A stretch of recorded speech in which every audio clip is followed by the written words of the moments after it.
കുടുംബകോടതി വിഷയങ്ങളുമായി ബന്ധപ്പെട്ട് വരുന്ന പുതിയൊരു വീഡിയോയിലേക്ക് എല്ലാവർക്കും സ്വാഗതം. വീഡിയോ കാണുന്ന ആർക്കെങ്കിലും കുടുംബകോടതി വിഷയങ്ങളുമായി ബന്ധപ്പെട്ട് എന്തെങ്കിലും സംശയങ്ങളുണ്ടെങ്കിൽ കോൺടാക്ട് ചെയ്യാം. WhatsApp number +91 79 94 97 14 19. ഒരു വട്ടം വിളിക്കാനുള്ള കൺസൾട്ടേഷൻ ഫീസ് 500 രൂപ ഗൂഗിൾ പേ ചെയ്യാം. இந்த വീഡിയോയിൽ നമ്മൾ ഡിസ്കസ് ചെയ്യാനായിട്ട് പോകുന്നത് ഈ വ്യാജ 498A പോലെയുള്ളൊരു കേസുകൾ വരുമ്പോൾ അത് എങ്ങനെ ഡീൽ ചെയ്യണം എന്നതിനെ കുറിച്ചിട്ട് 2025 ബഹുമാനപ്പെട്ട സുപ്രീം കോടതി കുറച്ച് ഗൈഡ് ലൈൻസ് പുറത്തിറക്കിയിട്ടുണ്ട്. ആ ഗൈഡ് ലൈൻസ് പ്രകാരമാണ് കാര്യങ്ങൾ ഡീൽ ചെയ്യേണ്ടത് എന്നുള്ളൊരു കാര്യം പ്രത്യേകം മനസ്സിലാക്കുക. അപ്പോൾ കോടതി പറഞ്ഞ പോയിന്റുകൾ ഇങ്ങനെയാണ്. ഒന്നാമത്തെ point, no arrest for 2 months after FIR എന്നാണ് പറയുന്നത്. അപ്പോൾ FIR 2 മാസങ്ങൾക്ക് ശേഷം എന്ത് ചെയ്യാനായിട്ട് പാടില്ല, അറസ്റ്റ് ചെയ്യാനായിട്ട് പാടില്ല എന്നുള്ളത് കൃത്യമായി പറഞ്ഞിട്ടുണ്ട്. ഇത് Arnesh Kumar versus union of ഇന്ത്യയിലും ഈ കാര്യം കൃത്യമായി നമ്മുടെ കോടതി പറഞ്ഞു വെച്ചിട്ടുണ്ട്.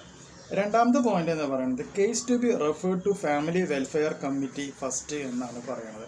അതായത് ഇങ്ങനെ ഒരു സംഭവം, ഒരു 498 അല്ലെങ്കിൽ ഒരു BNS 85 പോലെയുള്ള ഒരു ഇഷ്യൂ വന്നിട്ടുണ്ട് എന്നുണ്ടെങ്കിൽ ഇത് ആദ്യം എന്താണ് ചെയ്യേണ്ടത്, ഫാമിലി വെൽഫെയർ കമ്മിറ്റിയിലേക്കാണ് ആദ്യം ഈ സംഗതി റെഫർ ചെയ്യേണ്ടത് എന്നുള്ളത് കൃത്യമായി പറഞ്ഞു വെച്ചിട്ടുണ്ട്.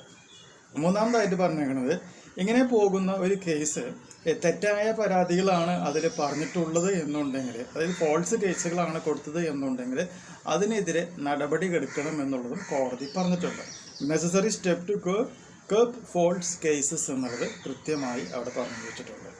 ഇത് ബേസ് ചെയ്തേക്കുന്നത് മുഴുവനും അലഹബാദ് ഹൈക്കോടതിയുടെ 2022 വന്നിട്ടുള്ള ഒരു ഗൈഡ് ലൈൻസിനെ ബേസ് ചെയ്തുകൊണ്ടാണ് സുപ്രീം കോടതി ഈ ഒരു റൂളിങ് നടത്തിയിട്ടുള്ളത്. അത് പ്രത്യേകം പറയുന്നുണ്ട്, അലഹബാദ് ഹൈക്കോടതി പറഞ്ഞ പോയിന്റ് എങ്ങനെയാണ്, the tendency of sending innocent persons to jail in false cases is dangerous to society and law എന്നാണ് പറഞ്ഞേക്കുന്നത്.